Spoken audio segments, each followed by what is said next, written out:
You're listening to Solera Innovation Labs, where automotive experts from around the world discuss technology trends in mobility and debate tomorrow's rules of the road. Whether you're a technician, a dealer, an appraiser, a car lover, or anything in between, we'll discuss topics that will keep you up to date and help you and your business win. Welcome back, everyone, to Don's Driving. Today, we have a special guest, Jorge Terrero, on the podcast to talk about one of the things that's near and dear to a lot of us in the month of October, and it's cybersecurity. It's a growing topic, and I think earlier when we were just getting ready to record, we started talking a little bit about cybersecurity and the fact of how I think poorly our population understands what cybersecurity means and what those roles are. And so that's why we wanted to bring Jorge on today as things become more and more difficult in the way the digital media and markets and the internet is intertwined into our lives, be it the phone, our computer. I mean, we're connected on a regular basis, right, to the internet. And there's ways for people to attack us in multiple ways. And so we want to make sure that we cover that topic today and really cover it from a multitude of directions. One from that small business owner side, maybe the corporate side, the large corporation, and really what are these actors and which direction are they going to kind of come after us, and how can we better prepare ourselves? George is our resident expert on IT and corporate security. And that's why we brought him on to answer some of those questions. So I'm going to ask a lot of questions about this, the state of cybersecurity today and what people can do in that average business owner, our listeners here, to kind of protect themselves from cyber threats. Welcome to Don's Driving, George. How are you doing today, sir?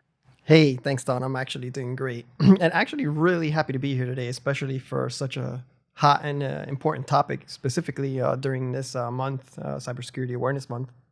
Yeah, no, we're excited to have you because, again, I think as we talked about it a little bit in the intro, I think people are not as familiar with what this is. And so before we really dive into some of those questions, why don't you give us a little bit of your background and your expertise of history and how you became our IT security and corporate expert?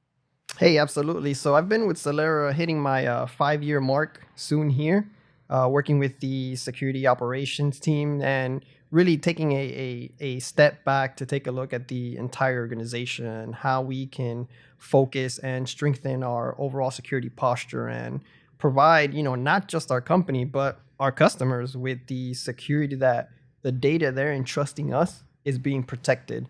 That way, at the end of the day, they can sleep at night, right? In a world where every time you look at the news, there's a cybersecurity breach occurring with even major companies. Yeah, well, you hear them all the time. I mean, the one that steps in my mind on a regular basis is Target, right? And the number of people, millions of people, if you remember that one with Target. It was just amazing, some of these hacks that are going on out there. And George, when you talk about this in your background, obviously talk a little bit more about your education, your training that makes you that IT expert, that security expert. So I actually started off my career working in design and things like that. So my brain has a very fluid way of looking at things and making correlations between different things, which helps when you work in the cybersecurity field. Shortly afterwards, I started working on my own accord within the IT realm.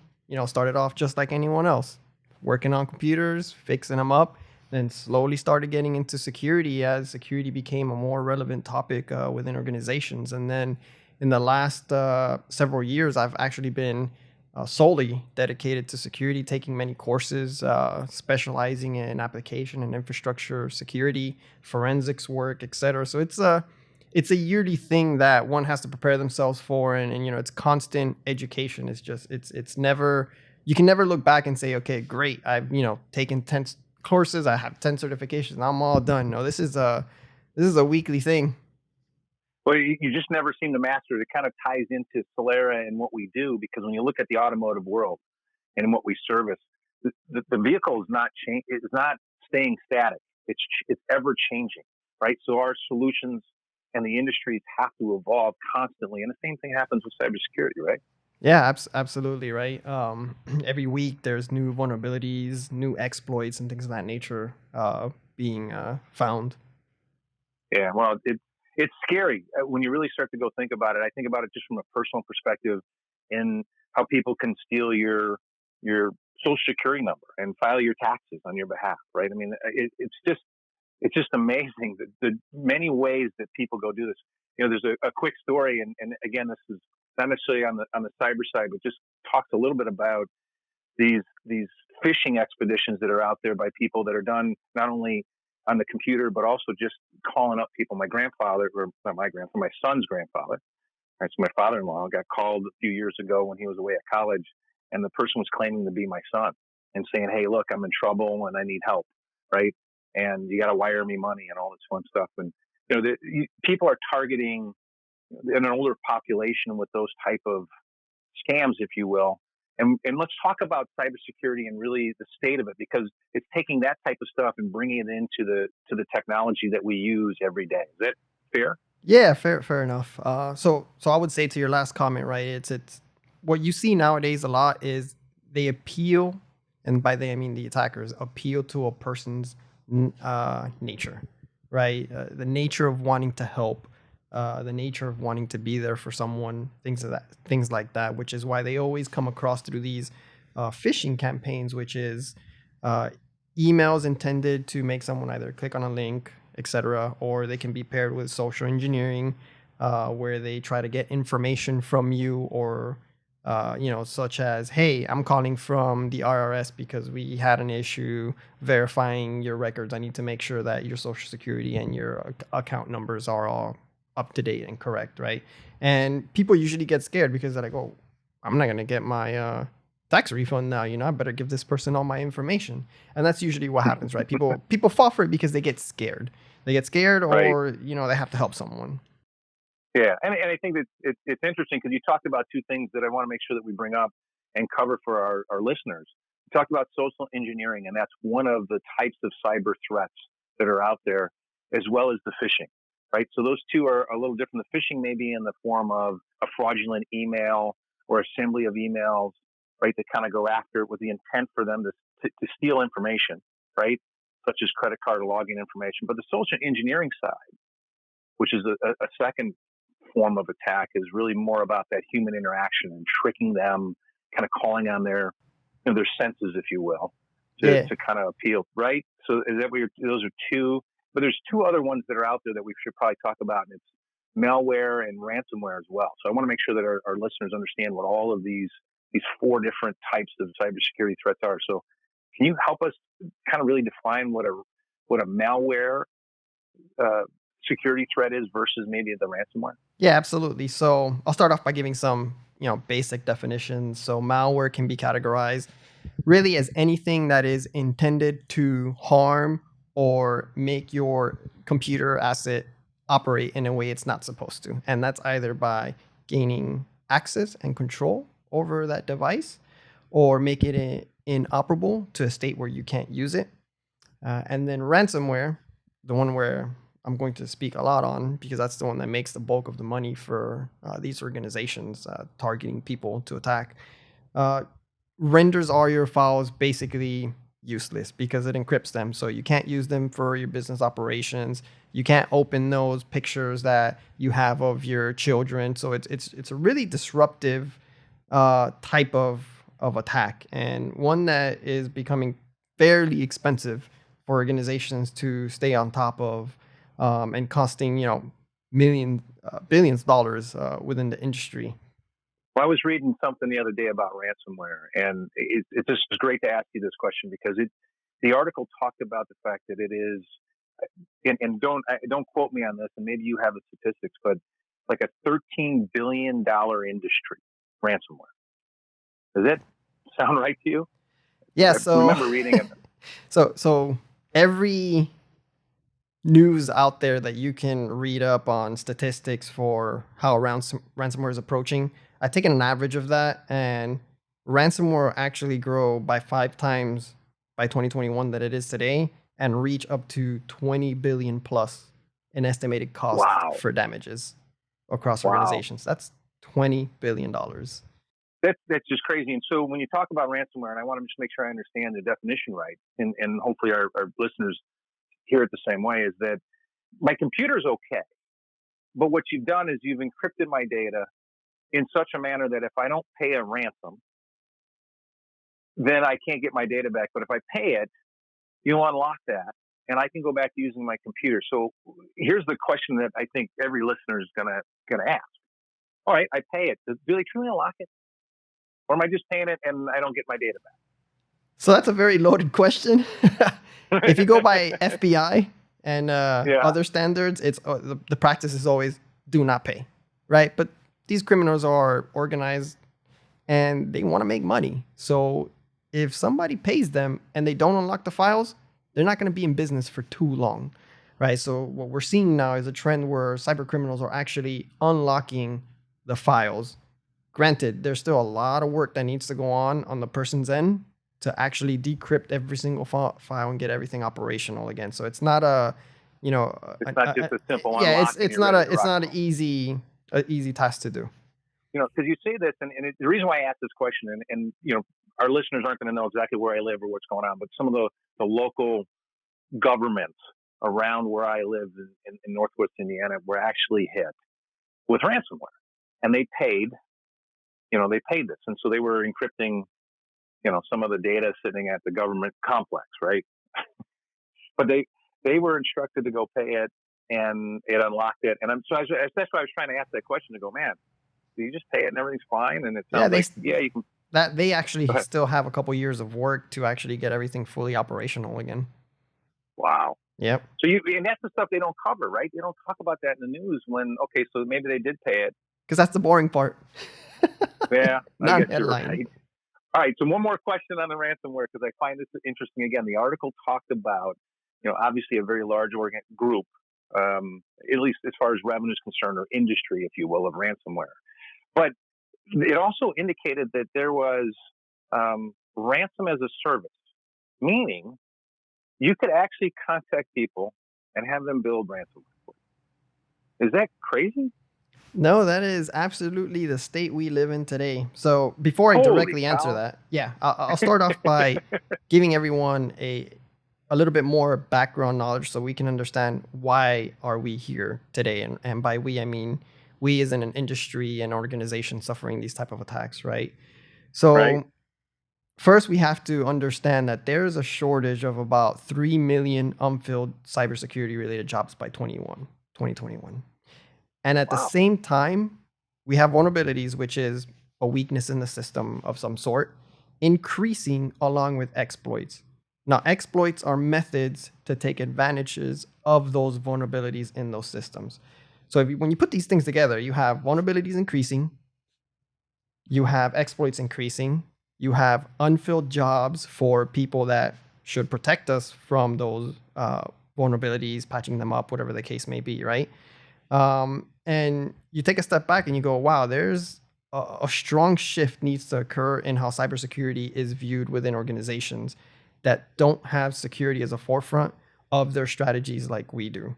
So, when you think about this, and then getting back to your examples, that one organization you were talking about with ransomware, they were a ransomware as a service. So you can go on, the dark web, you can pay X amount, and they'll either do the service for you or give you the applications to do that service. They took home more than $2 billion, it's estimated. So you see those organizations with what seemingly looks like unlimited funds, right? So how do you compete with that as an organization, right?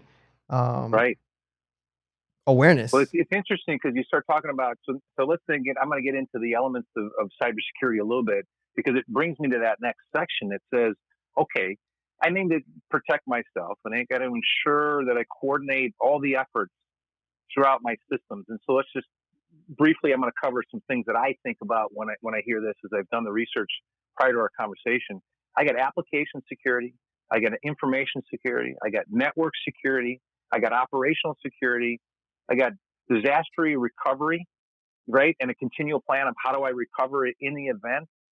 And then finally, I got to go educate everyone who uses my system. I mean, that's extremely complicated.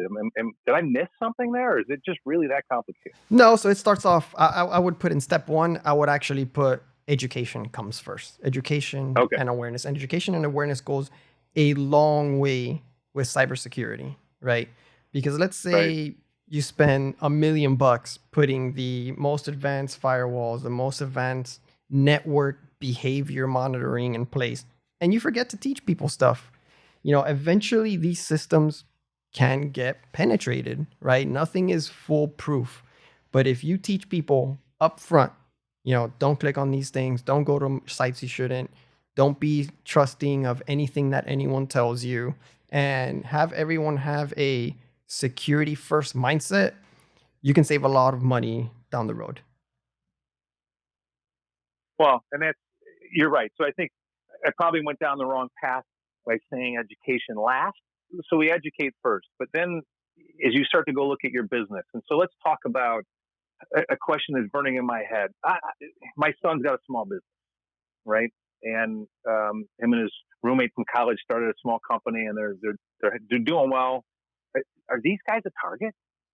Yeah. So do they come after everybody? So I'll start off by kind of making a comment of where are most organizations or businesses and within the field of cybersecurity, and I'll start off by saying they're nowhere near where they need to be, because while we can see an increase in spend for most organizations, it's not to the level that it needs to be to thwart attacks, because at the end of the day, an attack can't be stopped. So what I would say organizations needs to start focusing on are tools that allow them to detect attacks before they become a breach. So a combination of model behaviors, other indication that can predict a breach could occur. That way mitigations are put in place and an attack is stopped before it actually becomes headline news. Now, okay, that's the organization, right? What about the small business owner, right? They can't spend these millions of dollars. Well, it means that cybersecurity has to be embedded in the notion of customer first. So just like you have customer service now has to include protection of the data that company is entrusted to hold and protect. So instead of thinking and talking about cybersecurity, people need to actually start acting on it. And as a small business owner, there's still certain things that can be done to protect an organization. So the number one is awareness. And I could talk about awareness for 20 minutes straight, just saying the word awareness, because that's how important it actually really is, right?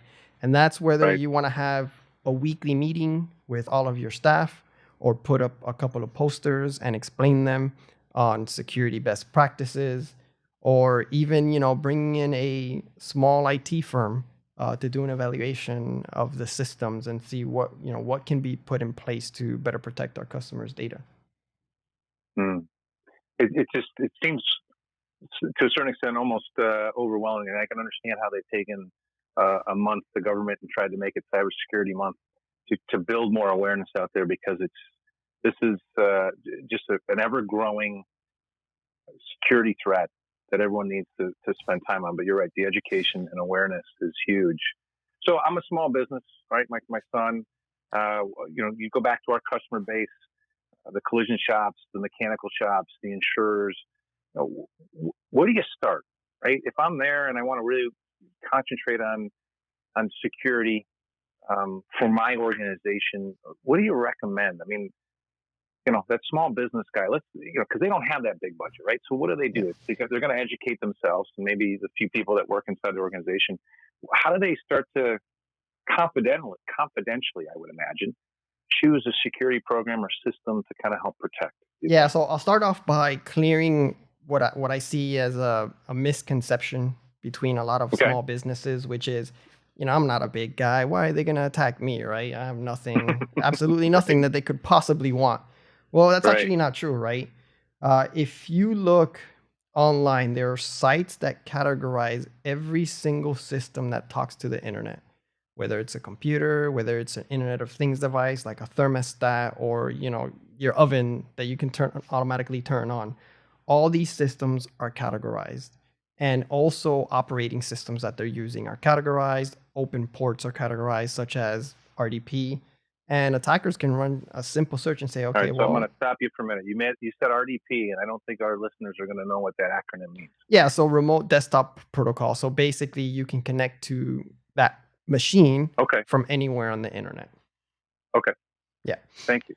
Yeah, no problem. So attackers can run an easy search and they can see the results that they get from the query and automate an attack if they have an exploit that they just developed that nobody knows about for a certain vulnerability, right? So it's really easy to mass target.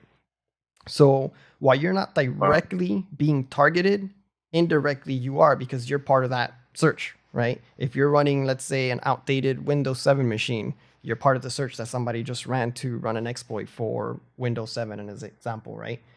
And so with that, I want to give some information so that everyone can understand how much of a target they actually are. In 2019, I think 45% of victims for cybersecurity were small business owners. And 71% of that was financially motivated. And out of that, the top cause was stolen credentials. So one of the things I would definitely advise small business owners that can't spend those millions of dollars is start off by ensuring that all passwords for all systems are not shared between people or shared between systems. And I mean, this includes different passwords for all the sites and services that they use. And again, number one thing, security awareness for every single employee in the company. Yeah. So let me ask this question, because now I'm the small business guy or small shop, right? And how often should I change passwords? How complicated should they be? And then where do I store all that information? Because I got to put it somewhere. I can't retain it in my head. And you certainly can't write it down on a notepad. Yeah. I would hope not. So, right. So how do I manage? Because I think that's the other thing that people, I'm going to have a, 10-digit password with characters and, alphanumeric and all this fun stuff. But how in the world do you remember all? How do you recommend that? Yeah, so it's actually recommended not to change passwords so often. And the reason for that is people tend to change passwords to things they can easily remember. So the next one is just as easily guessable. So it's recommended to have, something very complex and long that you don't have to change. But the important thing is to enable multi-factor authentication for it. So some type of 2FA, right? So that means if you put in your password, you get a prompt in something like either Microsoft Authenticator or Google Authenticator, which is an app you can download. And it'll send a prompt that says, someone, tried to log in. Are you authorizing this login? Yes. Why? Because you have the mobile device that says it's you and you're logging in. So that definitely goes a long way. Also, another thing they can do is, I laugh sometimes when people say cybersecurity is very expensive. It can be in a sense, right? But today, a monthly subscription for multiple home computers to even have basic AV and ransomware protection costs less than a dinner on a Saturday night, right? Without including the movie. So the reality is we just need to protect what's important to us, right? Well, that's good, because the movie's the most expensive part. Yeah. Well, it depends where you go to dinner.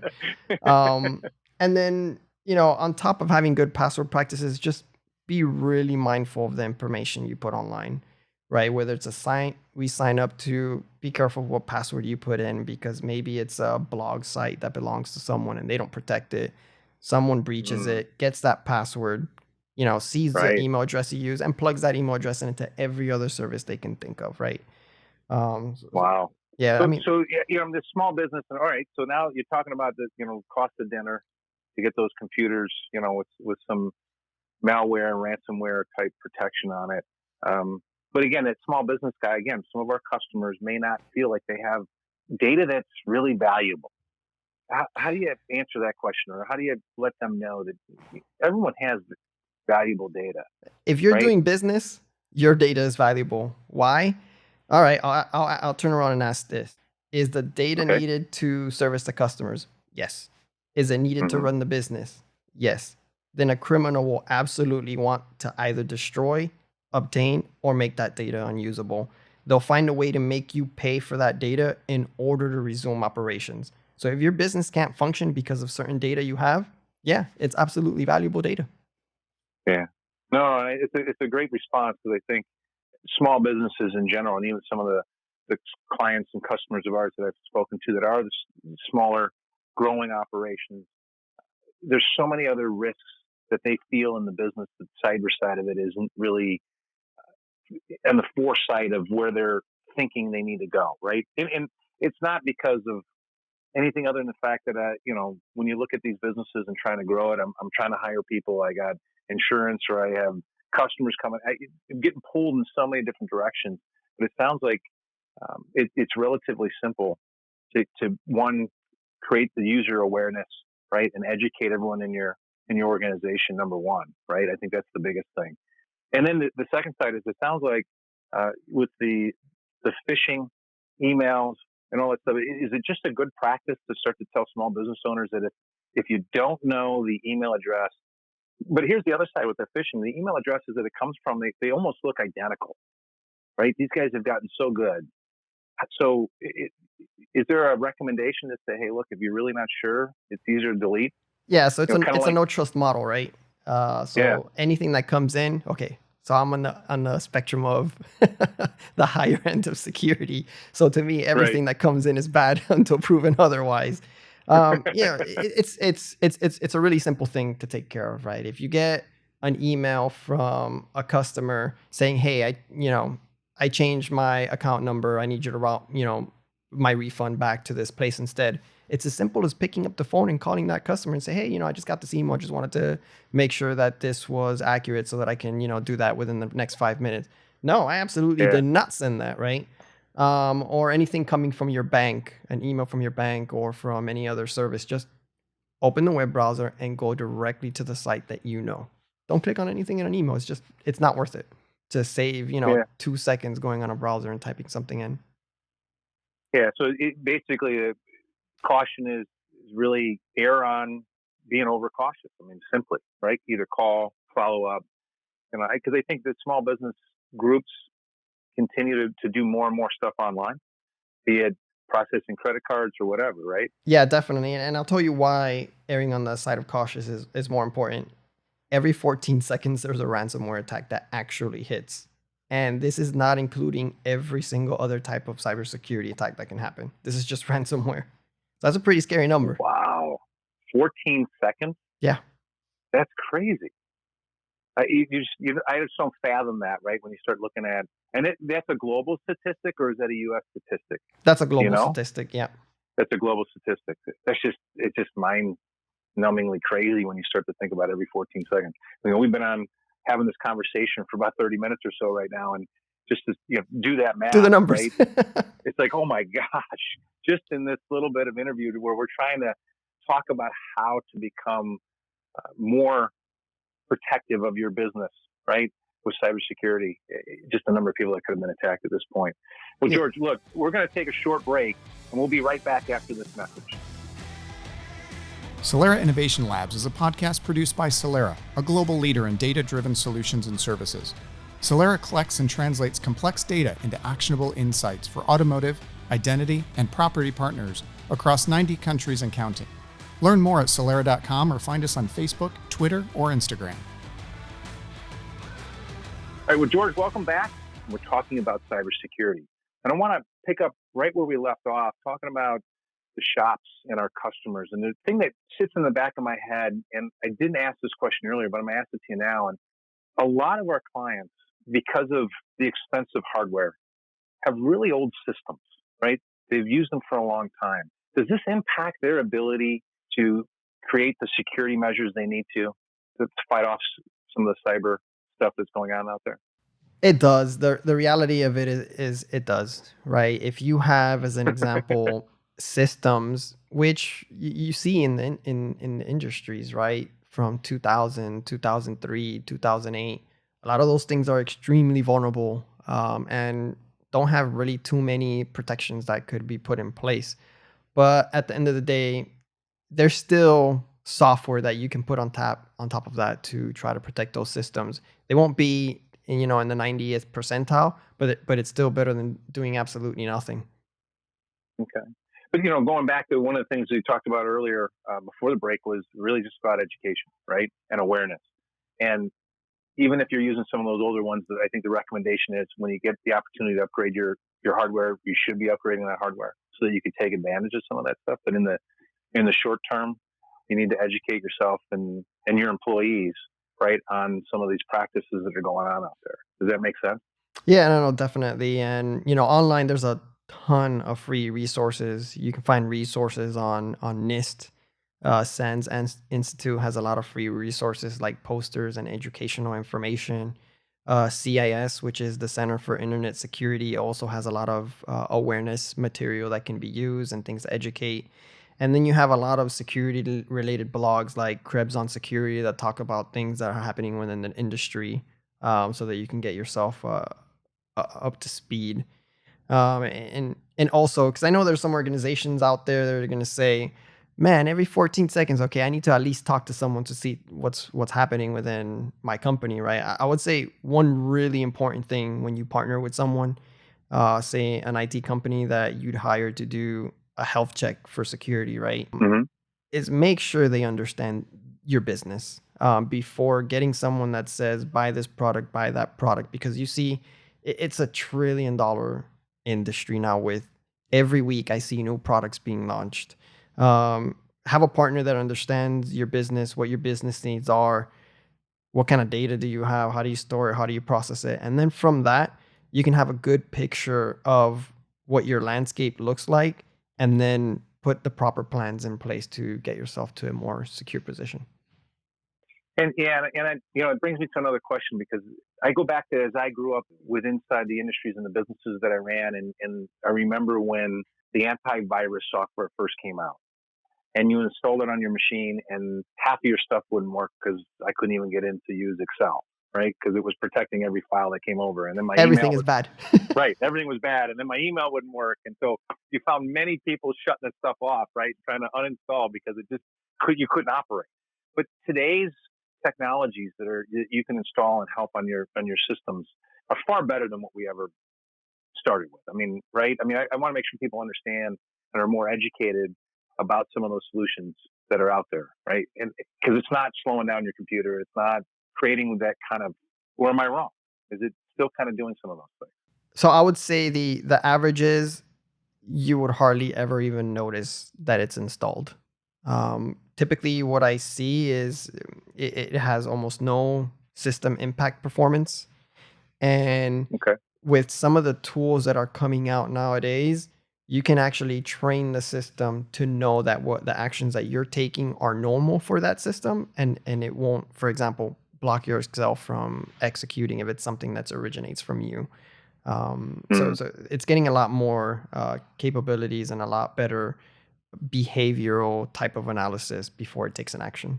Yeah, and then the other thing that comes to mind too is external resources, right? So when I had my business and you want to go hire someone to kind of help a little bit, we're talking about a small operation of these small businesses that are, a lot of them are our customers. So cost is important, right? But so I'm going to go get an IT expert coming in, but is there something that they should be looking for to signify that they have better education or training or knowledge on the cybersecurity side versus someone comes in to set up my network, right? Is it the same guy or gal, or is it a different group? So in reality, everyone within the different IT functions, whether it's networking, whether it's infrastructure, people building servers or people building computers or people working in actual security, they should all have a fundamental level of what is security and how do I make these systems secure when I implement them. And that includes networks and things like that, right?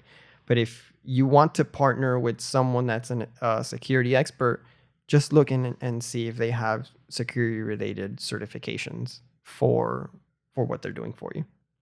Yeah, because I think that's the biggest challenge, right? It's kind of like finding a contractor to come in and remodel your bathroom. How do I know he's going to do it right? Yeah. It looked pretty when it was done, but behind the walls, it wasn't right. So it's the same thing when it comes to computers. It scares people is, the computer works fine, but I really don't know if it's protecting me or not, right? And referrals go a long way, right? Yeah, that's true. So really start to kind of do some network with your core people in your industry and around you that start to find that resource that everyone feels very comfortable with, that's protected them, that kind of help with that. So the recommendation, right? Because I think that's the challenge for most people when it comes to this stuff with technology. I mean, be very good at fixing cars, right? When you look at the Solera portfolio of things that we have, they're great at fixing cars, but I don't know really anything about computers. Yeah, it really is an overwhelming. It feels overwhelming at first, but once people get into it and they start realizing the impact it becomes much more important and they start learning much more about it, which makes it a lot easier to understand, what can I do to protect my customers? So George, again, I think a lot of people will be thinking this. I know I am. But once I have something set up in my systems and I've gotten it all done, how often should I go back and make sure that it's up to date? I mean, should I have someone coming monthly, semi-annually, quarterly? How often should I have them coming and checking the way we've set up the security measures and protocols on my systems for my business?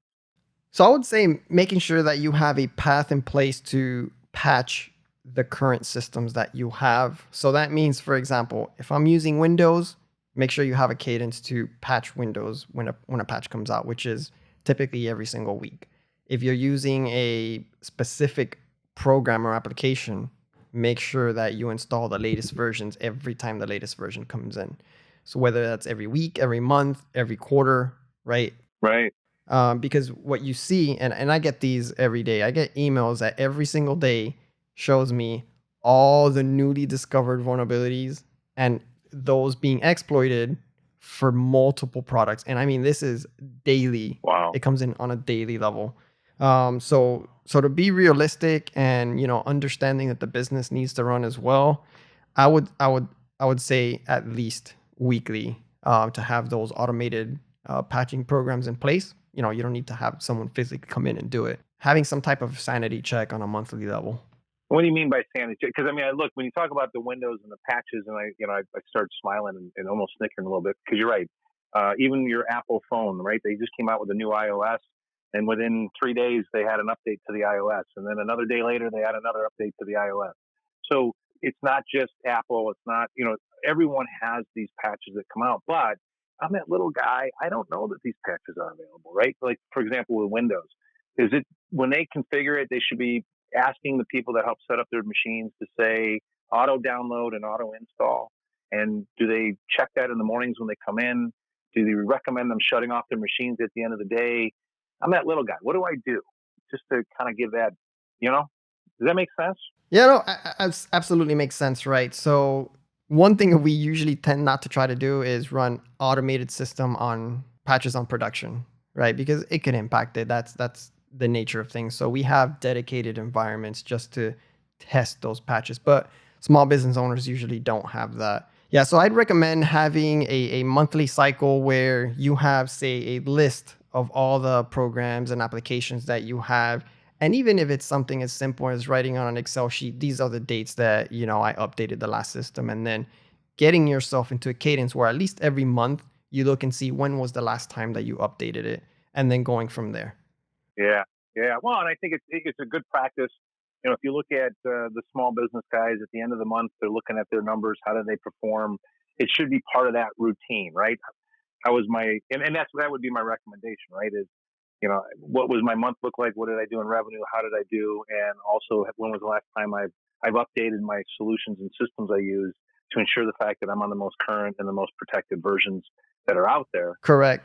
Should kind of be that protocol, if you will. And I think, our listeners are all going to want to know some of those type of things and go from there. But I think really to summarize this, George, and I really appreciate you coming on and spending time with us today on the Solera Innovation Labs. I think our listeners are going to really enjoy this conversation. I think it opens up their mind a little bit to really what's going on out there, because today I didn't think people ever understood how big ransomware is and where it's growing. I mean, every 14 seconds still blows my mind, right? Yeah. And then when you start to go look at the phishing that goes on out there, and I can end with another crazy story, and then I can let you get back to your day. And I really appreciate you being on here. As I talked about my son and his small business that he did, and talk about some of these phishing things, they had worked on importing some materials from a foreign country, and as they were doing this, they had started to negotiate the rates and the terms and everything with the company about the product they were buying. And someone somehow, and I don't know, George, the answer to this in any way, shape, or form, but somebody was able to watch that communication via email, right? And created an email account that was very similar, and actually became the middleman of the two companies communicating, my son's company and the company they were buying from. Meaning, as my son talked to them, he responded.